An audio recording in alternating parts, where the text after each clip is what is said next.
Good afternoon, everyone. Welcome back to the third session of today's program. And now we have Dr. Dipanjan Ghosh. There's a small change in the program since the speaker has some due to unavoidable circumstances. She could not participate in this session. So now Dr. Dipanjan Ghosh is going to deliver a talk on application of a CRISPR Cas system in metabolic bioengineering for the production of small molecules. In his brief biography, he has done his MSc in biochemistry in 2000 from University of Kolkata, then MTech in biotechnology in 2002 from IIT Kharagpur, where he continued his PhD till 2007 in the field of protein chemistry, cell biology, immunology, and cancer biology, and followed by his postdoc for 2 years in University of Texas Health Science Center at Houston in the field of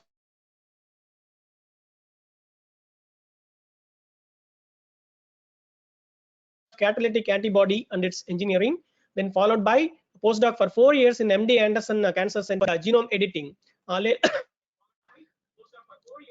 Later, he returned to India as a DST fast track young scientist and worked for 3 years in the Kolkata University. Then he joined as assistant professor in the NIPER Kolkata and is still continuing as an assistant professor here. With this brief overview, I invite Dr. Dipanjan Ghosh to deliver a talk. Over to you, Dr. Dipanjan. Thank you, Dr. Somasundaram. Am I audible? Yeah, you are audible. Please. Hello. Thank you for your kind invitation, kind introduction also. So, good afternoon, everyone. So, is my screen visible? Yes. So, good afternoon, everyone. So, before I start my talk, I would like to give my thanks and gratitude, show my gratitude to Dr. Somasundaram and our director sir for giving this opportunity to talk in this FDP program, which is on the basically the recent advances in biosimilars developments. So, as you have understood from the introduction given by Dr. Somasundaram, I'm basically a biotechnologist, biochemist, and my expertise in the genome, in the field of the genome editing. So in that field, so my what I work on is targeted genome editing using the CRISPR system.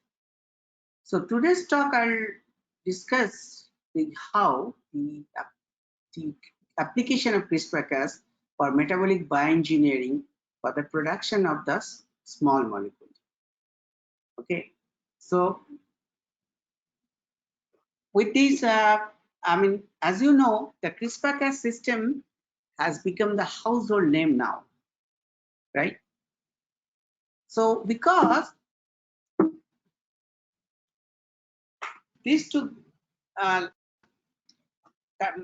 Emmanuel Carpenter and Jennifer Doudna, in the last year, they got the Nobel Prize in chemistry. And for that, and the CRISPR-Cas has become almost famous and household name.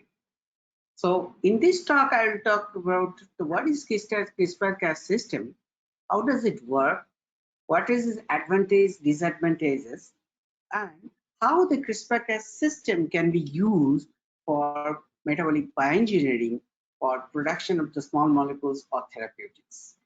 Okay, as this FDP faculty developed program on the biosimilars, and from Monday onwards, all the speakers, they have already introduced what is biosimilars and what are their utilities and how we, the biologists, we have a role, especially the genetic engineering has a big role to play for this in this field. This is a vast field, is not totally exploited yet, but in this field there is a lot of opportunities and it's so open-ended. So it's an open field. So now as already you have been introduced the terminologies, I'm not going to in details, or I'm not going to take too much of time for introducing this. I'll just go through it. So basically, the biosimilars are the biological medical substances which have similar, not identical to your drug or therapeutic molecules. Okay, so it is a biological substance, and that means their source are the living organism, and they are produced using the recombinant DNA technologies. So you have to manipulate the living organism, you have to engineer the living organism for the productions of the biosimilars. Here where the genetic engineers role comes. Okay, and they, as you know, they have the various names in various countries. In India it is called similar biologics, in WHO it is called the similar biologics therapeutics products. So in this, now my work here, the main aim is to link the various strategies for productions using the living organisms.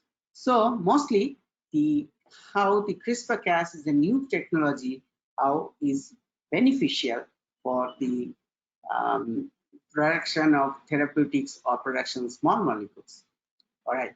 So generally in new terminology, what you have learned that whatever you have to produce therapeutics, you have to use the cells. So cells, which cells we use? We generally use either the prokaryotic bacterial cells or eukaryotic yeast cells, or some of the cell lines, right? Or eukaryotic cell lines to produce our biosimilar products or the small ones, right? So basically we utilize the cell, their machinery, for our own purposes.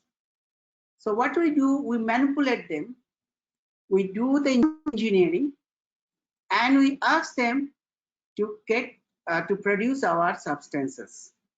The cells, knowingly or unknowingly, when they produce their own substances, they produce the substances what we want them to produce. Just like the peptides or the proteins or the enzymes, whatever we want to produce them, and then these type of things we have to optimize in many ways. All right. So these basically the biosimilars. For the biosimilars, cell is the factory.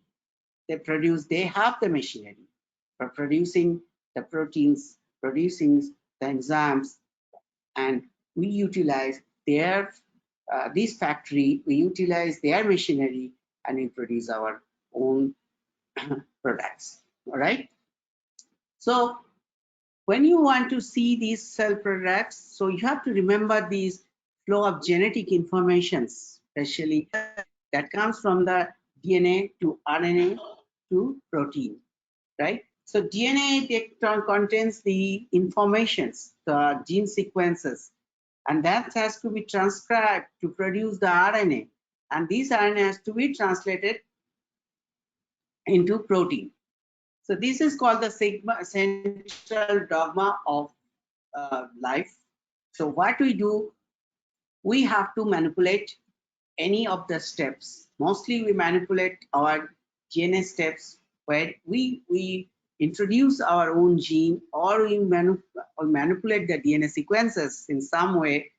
So those are transcribed, and we can also manipulate the translational part to produce the proteins. So mostly we prefer to manipulate at the GNA level. That is easier, and we can target a particular regions, or targeted manipulation is now available. It's not possible. So this way you manipulate the DNA, automatic the transcription will happen, and then your protein will be produced. Okay. So before I go into details, I'll just give some of the important discoveries that gave these recombinant DNA technology field into their various quantums. They have taken these fields ahead of many years. So first of these type of discoveries is um,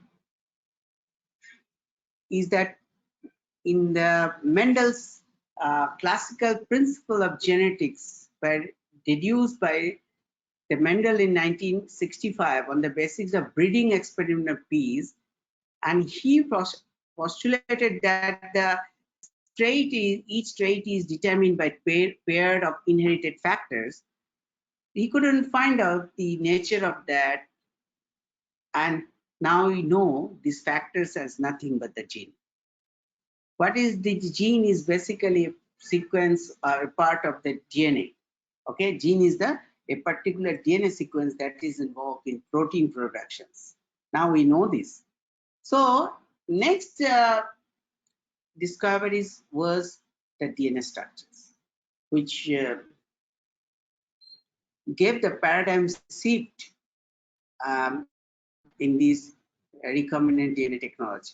So basically, Rosalind Franklin in 1945, 48 to 50, she took the X-ray diffraction photographs of DNA crystals, and this was solved in 1950. Version and Crick, they built the first model of DNA using Franklin's X-ray crystallography.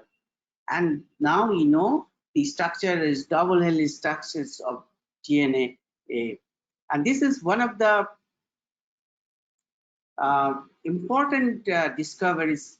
And now whatever we do in the recombinant DNA technology, after this step, the structures first came out, then the modification of DNA has become more easy. Then the restriction enzymes. So discovery of restriction enzyme by the Arbour, the Swiss biochemist, provided the first evidence for the existence of molecular scissors of DNA. So basically, what is that? The restriction enzymes are produced by the prokaryotes like the bacteria. They safeguard themselves from the invasion of the bacteriophages or foreign DNAs. So they are called the molecular scissors. Okay, they cut the foreign DNA, but they restrict their, they cannot cleave their own DNA. So restriction enzymes, invention of restriction enzymes have given the cloning technology an edge. So basically, when the restriction enzymes can bind the DNA with the particular sequences, and when they cut it, it can be a blunt end cut or a sticky end cut. Okay, depending upon the what type of restriction enzyme it is. So now when you go into details of the structure of the restriction enzymes, which are basically endonucleases. So they have two domain, two separate domains. One is DNA binding domain, and other is the nuclease domain. I'm sorry. So nuclease domain. So whenever they use the DNA binding domain is used to recognize a particular sequence on the DNA, and then which helps to dock the whole restriction enzyme on the double-stranded DNA, and then the nucleases domain, it can cuts the DNA in the double-stranded break. They can make the double-stranded. So this type of knowledge was very much important, because nowadays when we talk about any targeted DNA modifications, we generally make these engineer those type of tools based on these DNA binding domain and nuclease domain. We have the permutation combination of these DNA binding domain and nuclease domain, various type of nuclease domain, and then we make our targeted genome editing tools. Okay, so this was the basis of making whatever now the targeted genome editing tools are available. This is the basis of that. So that's why I mentioned the restriction enzyme and the structures, basic structures. So now, till that, there are 3 targeted genome editing tools available. One is the gene finger nuclease, another is the TALEN, and third is the CRISPR-Cas. Okay, so basically what happened, gene finger nuclease or TALEN, you have a gene array of gene finger. Each gene finger can bind a triplet sequences. Each gene, you can see in the picture, each gene finger proteins are there. They can bind in a triplet and nucleotide sequence. And if you have an array of gene finger, so you can a 5 or 6, then they can bind of 15 or 18 nucleotide together. They have, then you get the FOC1 nucleases attached to that, and then you have a pair of these 2 nucleases, okay, and they can cleave the DNA. So this way gene finger nucleases work. So now the people use the TALEN also. TAL is the activator, one is transcriptional activator like effector molecules. They each of the TAL protein can bind to a particular nucleotide. So basically, if you have an array of TAL protein, they can bind a stretch of DNA which we want to target. So this TAL protein is tagged with the nucleases, especially the FOC1 nucleases, and they cleave it. Okay, these are the basic way the TALEN or gene finger nucleases. They're basically, when they have the DNA binding array proteins, and then they are attached with the nucleases, basically endonucleases, and they can cleave it in a particular sequence of the DNA. But nowadays the CRISPR is being used. So those are the days when, in 2008, 9, 10, so gene finger nuclease was being used, and the TALEN came, people use. Now when CRISPR has come for the targeted DNA repair, so people use the CRISPR because of their advantage will come. So what is the CRISPR? CRISPR basically, unlike the other gene finger nucleases or the TALEN, CRISPR is RNA mediated basically genome editing techniques. Okay, so this requires a RNA and a endonucleases. So basically RNA, we call it say I'll come to that, because this RNA is what we now talk about, the guide RNA and the one protein endonucleases called Cas protein. So they combine each other, and the RNA, gRNA has a address code to bind on the target DNA, and they can bind it. So I'll come in details about that. So basically it came from the bacterial system, okay, and then we have engineered this one, we'll come to that. And this is CRISPR is basically RNA dependent genome editing techniques. So because of its simplicity, cheap, and the accuracy or specificity, the CRISPR has far better than other techniques available. Okay, now the genome editing has become very easier. Okay, so how come the CRISPR came in market? So first evidence of CRISPR, what is the CRISPR and how we use them? Basically, the first evidence of CRISPR was given by the Japanese group from this JVC paper in 1989. Sorry, this Journal of Bacteriology paper in 1989, but they found that there is a repeat unit. So there is a 29 pairs conserved sequences. They are repeating after bases like 32, 33 base pair. There is always a repeat of this, and the number of repeat is around 13, 14 times in the genome. So they first report that this type of repeat sequence in the genome, unusual nucleotide arrangement, so repeated sequences, they are available in some of the E. coli strain. But they couldn't find out the why this type of sequence or repeat is there in the genome, what's their role. Later, this type of repeat was found in many of the bacteria or archaea. And now the terminology was introduced in 2002 that's called the CRISPR, but it's called the clustered regularly interspaced short palindromic repeats. Okay, so because the sequences are clustered and regularly interspaced, so they have some interspace, regular interspace between themselves, and these sequences are short palindromic in nature. So this is the repeat sequence, which have a short but palindromic sequences, and they are regularly interspaced. Okay, I'll come in details again. So this is like that when you have, say, a CRISPR locus. The locus looks like there are repeat spatial, and along with that you have a CRISPR associated genes, which are nothing but the sum of the nucleases which need to process the CRISPR system. Okay, so basically you can have the repeat sequences.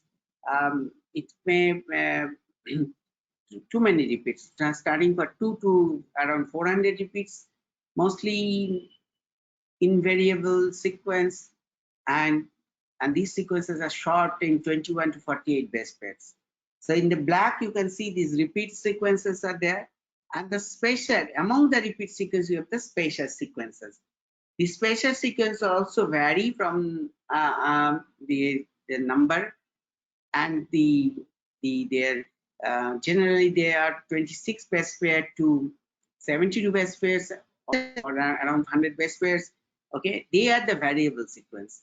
So repeat sequences are the invariable sequences. They are the same sequences, they are the palindromic sequences, but the spatial sequences are variable sequences, and they come from the foreign DNA like virus sequences. Okay, so in the locus, you can see this type of sequence. When you sequence the CRISPR locus, you will see this type of repeat spatial type of sequences. So now, why this should be in the bacteria, in the archaea type of sequence? What is their role? So first, in 2007, the R. Varangu and his team has published in Science an experiment they did with the Streptococcus thermophilus as their model, and this bacteria is found in the curd. They observed that the fact that after a virus attack, incorporated in the CRISPR. Okay, and moreover, the sequence, the spatial was identical to parts of the virus genome. So they found when they infected with the viruses, a virus sequence of the virus genome, a part of the virus genome is incorporated in the spatial region. Then what they did, they manipulated these sequences, they removed these sequences, and then they found the bacteria resistance to the virus was altered. Okay, so bacteria was getting resistance because those virus sequences was there in the genome. But when they altered the sequences, when they manipulated the sequences, their resistance to the bacteria was also altered. So that means this has something to do with the resistance to the viruses.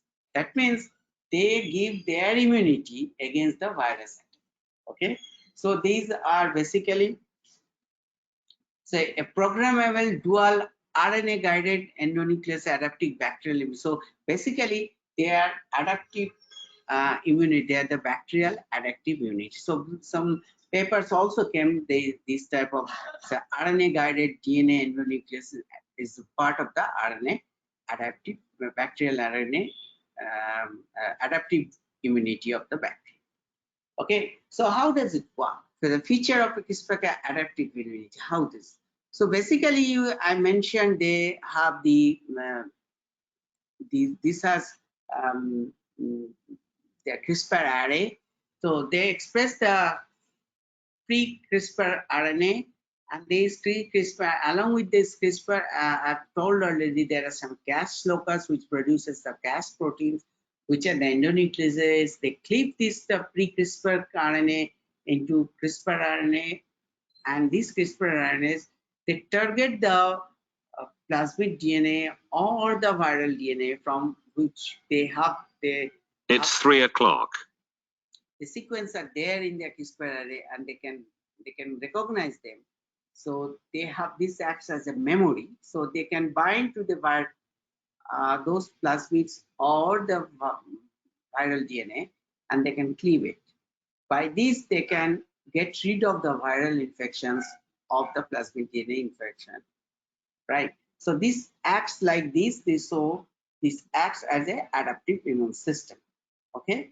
And whenever new virus produces, a new portion of the viral DNA is incorporated in the CRISPR array in the spatial region, okay? And this gives this way they improve their immunity. They get more immunity. All right. So if you see the timeline and others, so you in 1987 to 2020, within the span of 33 years, so when a new repeat sequence was found, then in 2000, where it was the CRISPR term was introduced and found this type of repeat sequences are available in many bacteria and archaea. And then in 2005-6, like that, then it was found that these sequences are basically the bacterial or archaea's adaptive immune. They give the adaptive immunity, and then people try to use this for manipulating the DNA or targeting targeted DNA editing. And in 2020, of so much of advances came out, and even nowadays the use of CRISPR Cas system for genome editing is so much advanced. So they are being used in not only producing the knockout mouse. Now people are trying to use this for the therapeutic purpose, but there is some problem to deal with. I'll talk about that. So within the span of there is huge expansion of CRISPR Cas and its application in genome editing. Basically, CRISPR Cas, what I mentioned, there are 3 types of CRISPR system. I'll just talk about the type 2 CRISPR, which is mostly used for the genome editing purpose. So what we learn from the bacteria and how we change them for our own purposes. Okay. So what we learn from the bacteria is that in bacteria there is a CRISPR locus. In the CRISPR locus there is a repeat spatial sequences, which basically repeat sequences and palindromic sequences, short palindromic sequences, and the spatial sequences come from the foreign DNA sequences. That means the phage or the other DNA sequences. All right. So then the CRISPR is pre-CRISPR RNA is expressed as a CRISPR RNA, and then it is being processed by the Cas proteins. There are many Cas proteins are there. They have their own activity for the processing of the RNA and also targeting the target DNA. Okay, so in that when they process in type 2, there are 2 mature CRISPR RNA and truncated RNA, tracker RNA. These are the 2 RNAs produced which which bind each other, and with that they bind with another protein called Cas protein. So you have, after the maturation, you have a 2 RNA is the mature RNA, CRISPR RNA, and the process trunk RNA, and they can bind each other, and they can bind to Cas9, which is a endonucleases. What will happen in the mature CRISPR RNA? There are some sequences which are similar to your target sequences. Okay, so they have mature RNA have the address code for DNA binding. Okay, and tracker RNA it binds to the mature RNA, and both of them can bind to Cas9 and bring it to the and dock it to the particular sequence you want to target. When it binds to the double-stranded DNA, it has to unwind the double strand, and the Cas9 can make a double strand break. Okay, this is the way the bacterial system can remove the foreign DNA. All right, so basically we got a programmable DNA seizures like the restriction enzymes. Okay, in the left hand side, in the bacteria, you see there are two types of RNA we have. One is called tracker RNA, another is called CRISPR RNA, and these two RNA, they complement each other, and then they can bind with the Cas proteins. All right, so now people, what they did, we have improved a lot, so we now stitch these two RNA together into a single RNA. Okay, now you can order a synthetic RNA, which is a single stranded RNA, 105 base pair, 100 base long. This RNA is called the guide RNA. Okay, so guide RNA is basically we have the synthetic RNA, which is basically the host CRISPR RNA and tracker RNA, which has been stitched by and this is a single strand. Okay, and this will also have the target sequences. First 20 nucleotide is your target sequence. So what will happen if you can express a gRNA, single RNA, and the Cas9 protein inside your cell, you can express them. What will happen? They can target your sequences for which your gRNA sequence is there. You have a address code here, particular sequence of a target protein, target DNA sequence is there. So your gRNA can target your specific sequence in the genome which you have targeted. So it can bind to the Cas9 protein and dock this RNA protein complex to a sequence for which you made the gRNA. And then the Cas9 can make a double strand. This is the way we work. So the CRISPR works. Okay, so basically you require two things for a CRISPR, which is a guide RNA, basically 105 nucleotide, is comprised of a single strand RNA. Okay, and the guide RNA is engineered at the 5' end. You see it in the red color. You can engineer that to make a various target DNA sequence, which is the complementary sequence. Okay, and then it binds to the Cas protein and makes a complex, and this complex is docked to the particular sequence in the genome where again you made the gRNA, you engineered the gRNA. Okay, then after the docking, what they do, when these are the things, when they dock, they make a double strand break, and these double strand breaks are repaired by two mechanisms. One is called the non-homologous enjoining, which causes the indel, insertion and deletions in the sequences. Basically, the frame shift happens, or you can introduce a stop codon can be introduced, or this way it gives the gene knockout, or you can use the homologous recombination. So you can give a homology arm, and you can introduce a insert your particular DNA.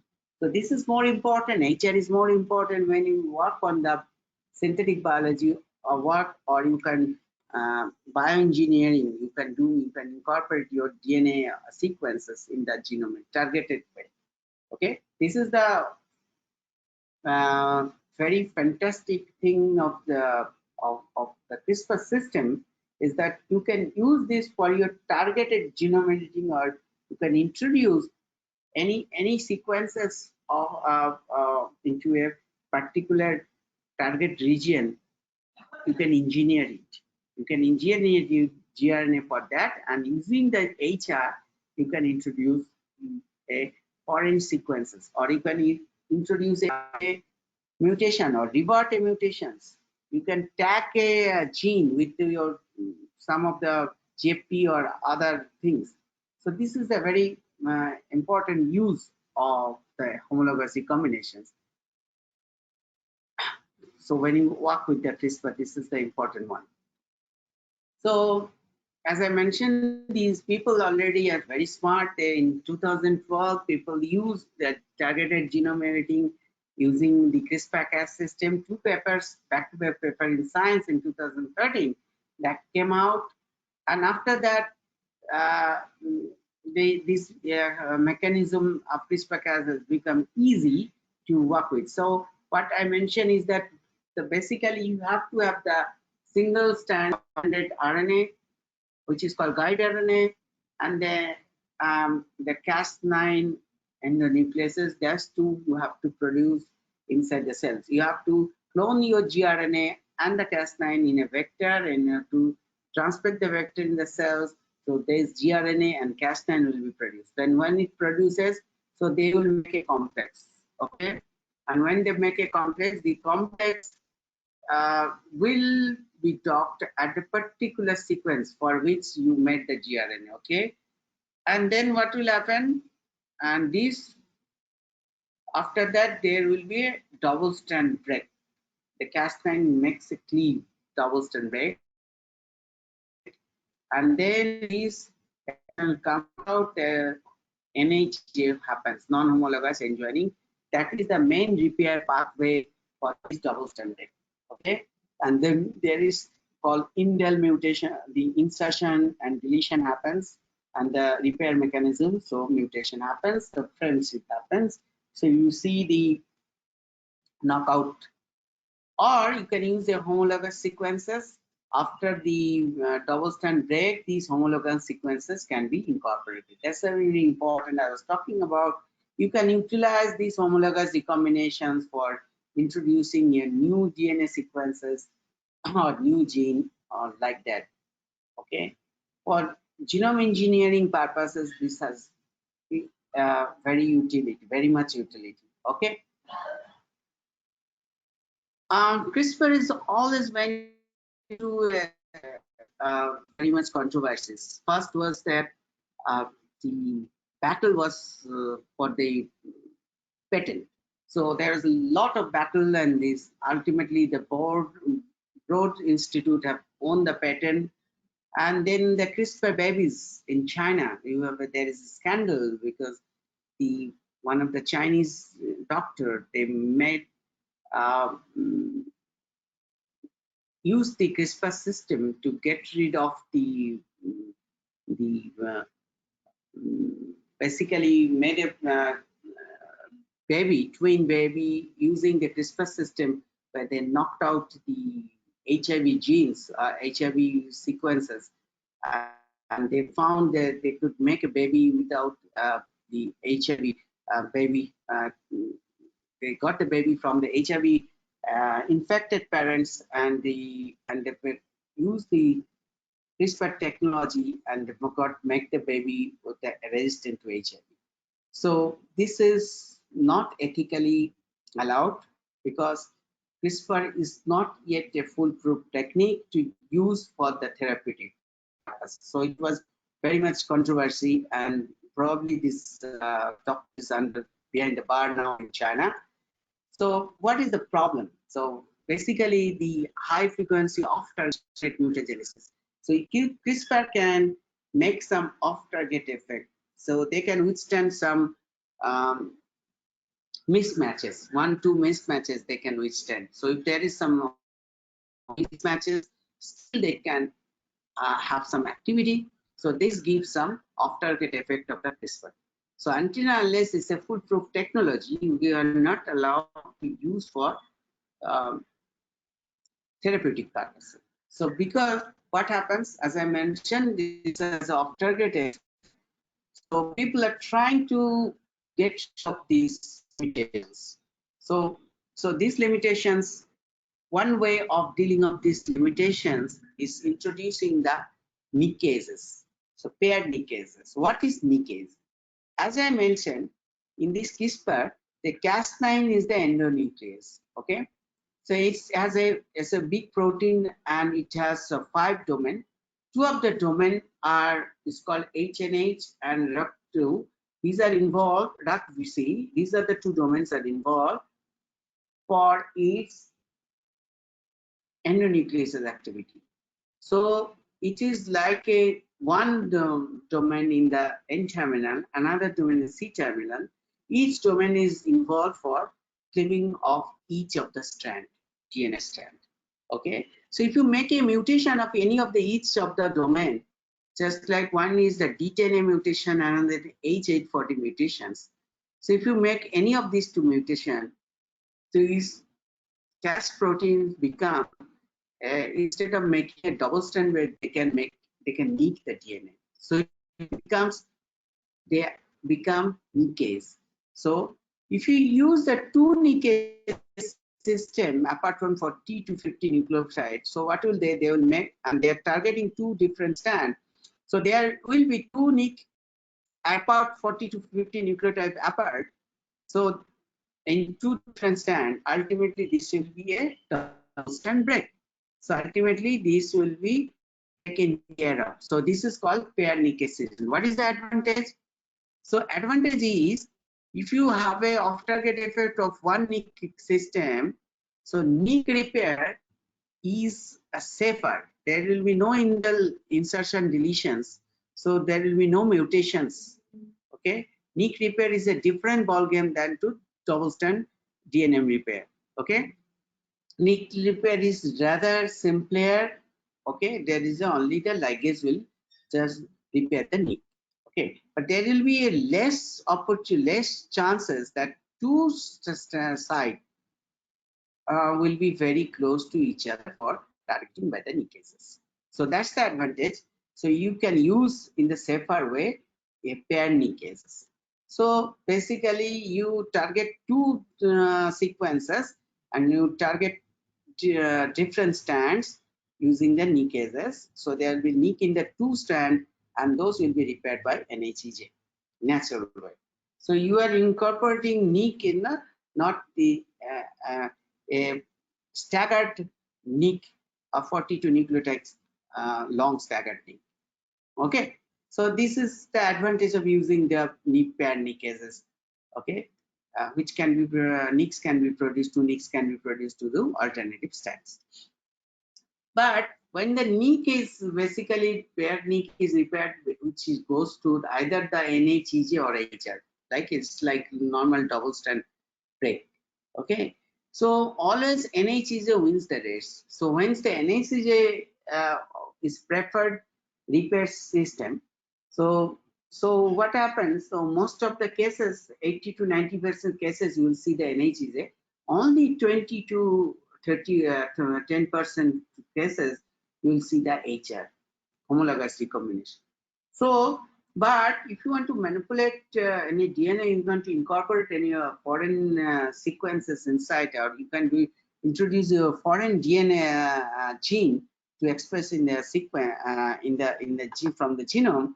So you have to rely on your HR, homologous recombination. So for that, we wanted to see what we did NHEJ. Can you block NHEJ? People are trying that. We also did it. Wanted to block NHEJ and see the HR is preferred or not. All right. So first thing is that we use the pair nickase system and we block the NHEJ, see whether HR is preferred or not, and we can increase the HR, homologous recombination or not. So here you see using the paired nickase systems, we can incorporate the knocking of the GFP sequence in the particular target we wanted to see, and see there is definitely the expression of the GFP which we tried to knock in using paired nickase system, and you can see the ratio of knockout, basically NHEJ which produce the knockout versus the, and the paired nickase system produce a lot of knockouts, and as well as the only 10 to 20% of the knockouts are within the knockout system. There we see the GFP expression. All right. So you see here the almost 5 times more the NHEs happens than H. So what we did, we used a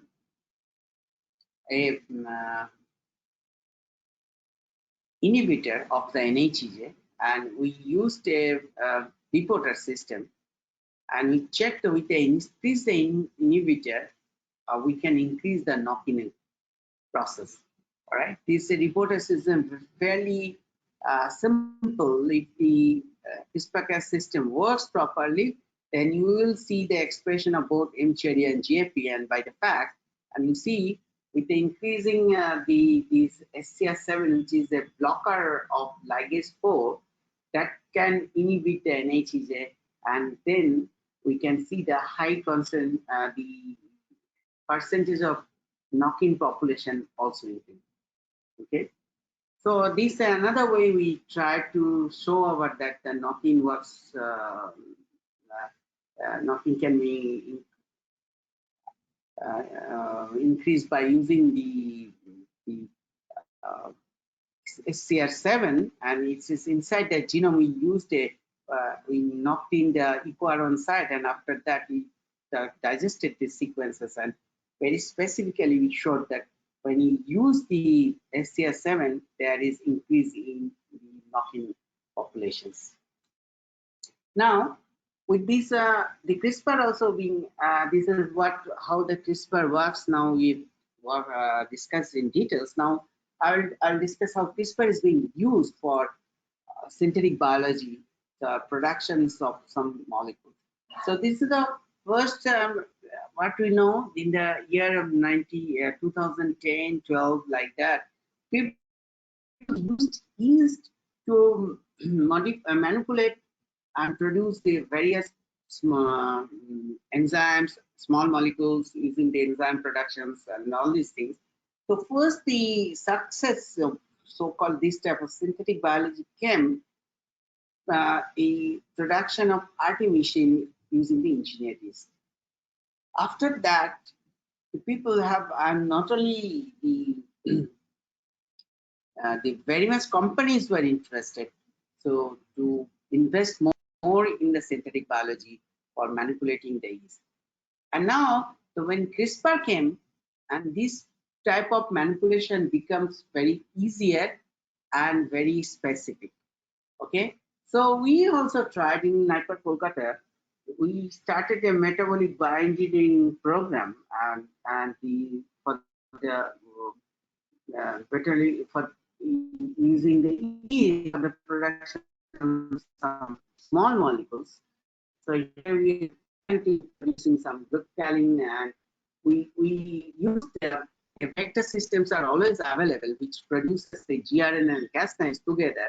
And if you manipulate them, and then if you introduce your particular knocking construct for just like whatever gene you want to introduce, just like using the CRISPR system, and then they make a double strand break, then introduce your own gene to produce that particular gene, and you can introduce your foreign gene in a targeted way, and where you want to introduce your foreign DNA and produce gene.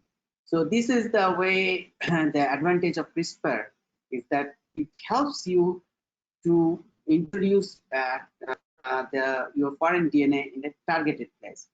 Otherwise, previously non-homologous recombination could do randomly any place of the genome. Now it is, you can introduce a gene into a particular place you want by the help of CRISPR. Okay, so we wanted to produce the beta-glucogalin and one enzyme, UDP glucosyl transferase. We also introduced that in the genome, and we are able to do the expressions. Okay, I'll come into that. Before that, we did expression of the GFP, RFP proteins, GFP, and together it's around 17 nucleotide, and 2 proteins were expressed and co-localized from the yeast, and it's a targeted knocking we did with the CRISPR Cas system. And the glucogalin, we produced a gene, and as I mentioned, and we was able to see production of glucagon, but the amount of glucagon was around 5 to 10 milligram per liter of culture. So now we are trying to do more engineering, number of gene express gene we have to introduce more, or we want to knock out some of the genes which utilize UDP glucoses. Those are the work we're doing to get the more production. So that is another challenge for synthetic biologists. All right. So another thing we want to do is the modifying the some probiotics like Bolardi. Saccharomyces boulardii is being used for lowering the cholesterol already in the market. But what we want to do is we want to do some metabolic engineering here to introduce a foreign gene called BSH. So it's a bile salt hydrolase. So that will actually what will do, the BSH enzyme will cleave the peptide link of bile acid, which will result in removal of amino acid group from the sterol coat, and resulting unconjugated bile acid will be precipitated. So this way it also can add up with the particular, you can modify, in fact, improve the strain of the Boulardii. So this one we were doing here, and then our strategy is this: check this particular engineered yeast Boulardii, which will produce the BSH, and see in the miles fast whether it can level the cholesterol, how much it can use it. So we are on the process of doing this for our own laboratory. Okay, we will be using this strain for the lowering of the cholesterol first in the mouse, then after the ethical application we can go for the human use. So we have already another published paper, the applications CRISPR Cas in the metabolic bioengineering small molecules. Here we have summarized that how people have used the CRISPR Cas system for production of manipulating of various conventional and non-conventional the organisms, like conventional like E. coli or the Saccharomyces cerevisiae. People have used produced the lactic acid, ethanol, naringenin, the some of the small molecules of the natural products, even the biofuel, even the some riboflavins and all these things. So for the people already is being used, okay, for production of the very important component. So and using the CRISPR system. So every time they have to work with various gene, sometimes some knockout you have to do, some knocking you have to do, and they can manipulate them and they can improve the strain. All right. So these are the way people already people got success using the CRISPR Cas, and these are already published data I'm showing you. And the beta carotene, as I mentioned, or lactic acid. These are the, sometimes you need to give the a cascade of genes you have to introduce, or you have to knock out some of the genes. You can see the beta carotene introductions. There are some genes they need to knock out, or some genes they knocked in, and also for the lactic acids also. You see, I'll come to in details for here that one of the classical examples of L-valine. So for the amino acid productions, you can use some of the strains. So you can modify those strains. Just whatever you see in the red, that means you have to you overexpress the gene, and this one, the dotted one, is the knockdown or knockout of this type of gene. So you have to manipulate. See, the pyruvate is the source of L-valine, right? So, but the pyruvate is the source of production of isoleucine, correct? But the enzyme that is AHAS, which is the first enzyme, works for the production of L-valine and is the same for the isolation, but it has more affinity for pyruvate that produce the here. All right. So it produces more of, it takes more towards the isolation. So what people do is that it has more affinity towards the 2-ketobutyrate, right? These enzymes. So you have to uh, lower the concentration 2-ketobutyrate in this case. So people have done, they have knocked down some of the genes to lower the concentration of 2-ketobutyrate, and then upregulated various genes here. And if you see in this branch point, 2-keto isovalinarate, so they can produce the L-leucine and valine together. So here also you have to knock down some of the genes which actually lower down the production of the L-leucines.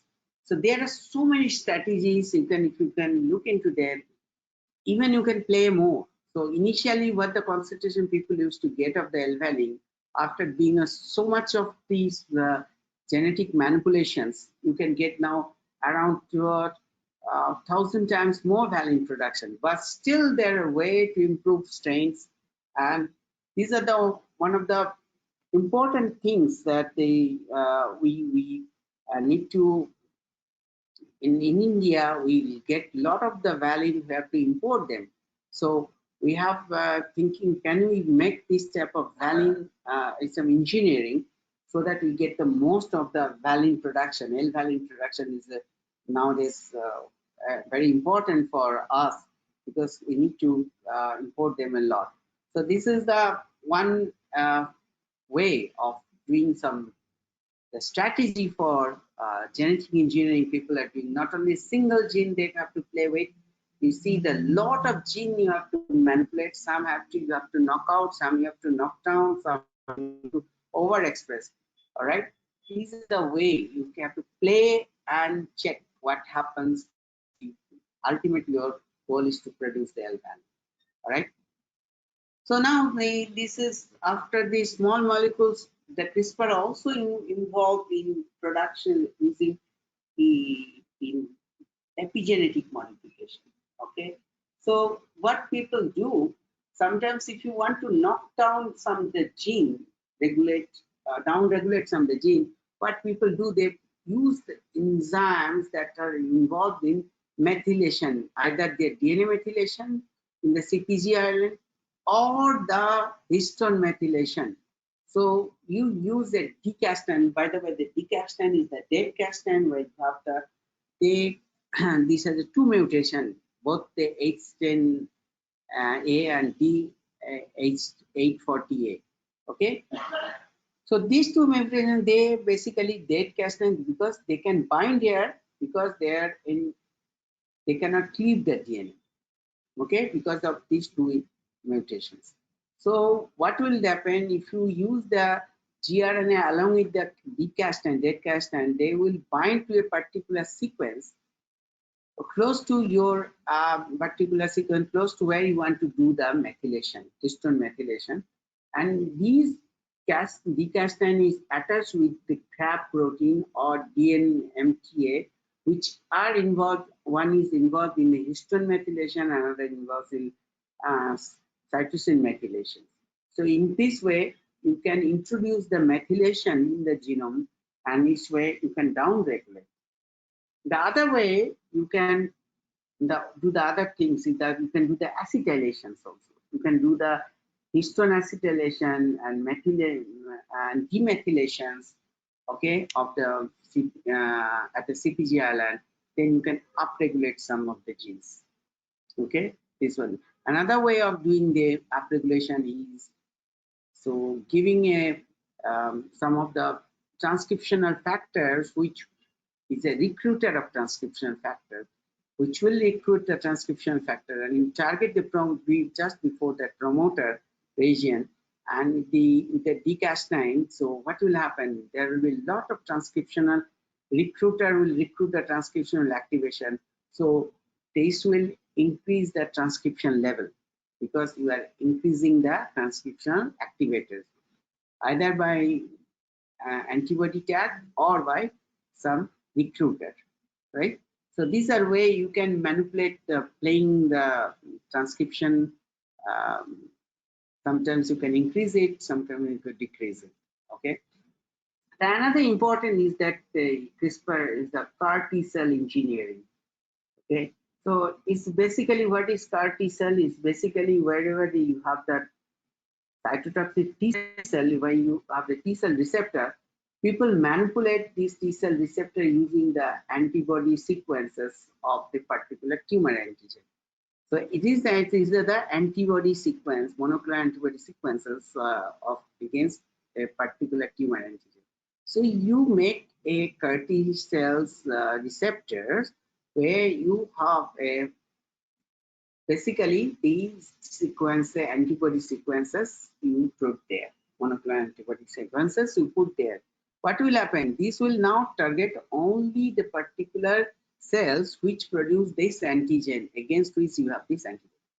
Okay, antibody sequences. So what you do with the variable domain of this antibody is sequenced in the T cell TCR receptor, and these are called CAR T cell, chimeric antigen. So we make a chimeric antigen receptor, and then when you engineer these T cells after producing this, you can put these T cells, these sequences of into their particular target site using the CRISPR also. So these are the important therapeutic part people are doing now. They're improving the CAR T cells and their T cells, and one of the therapeutic treatment for the cancers like the B cell cancers, various blood cancers. All right. So this is another important one. Now you know the in this COVID situation, previously you named that India has done a lot of things against making vaccines, and also we made some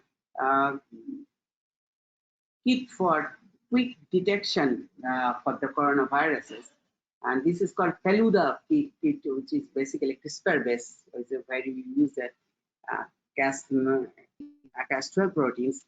Okay, this was made by IGIB and some of the faculties there. So they easily, basically the diagnostic kits, easily you can diagnose kit-based diagnosis. You can, instead of RT-PCR, so you can, if there is a COVID virus is there, so that can make a bank. So basically CRISPR-based technology is there, which easily within few minutes you can detect them. Okay, so this is another important applications of the CRISPR that we have here in this. So basically what is the advantage and what you come to know? So CRISPR is one of the finest techniques which you can use for genome editing and also used for small molecule productions, right?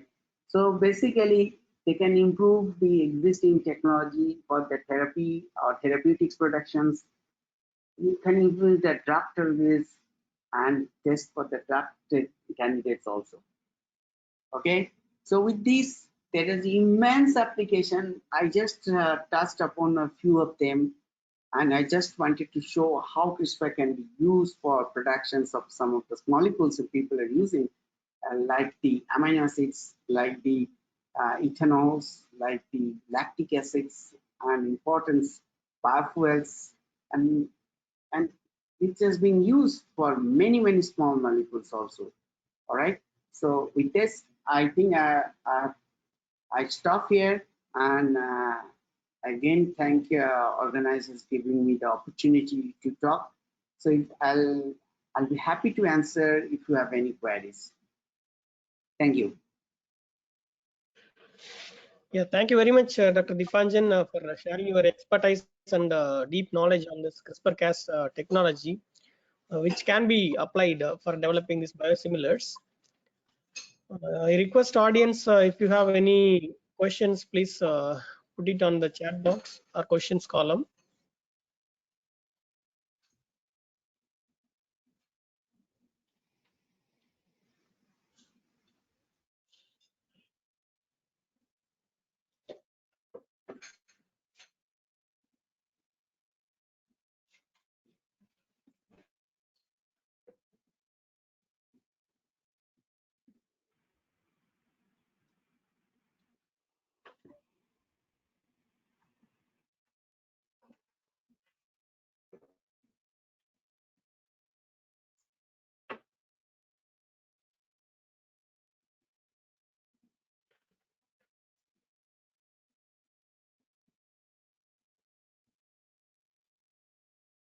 think there are no questions.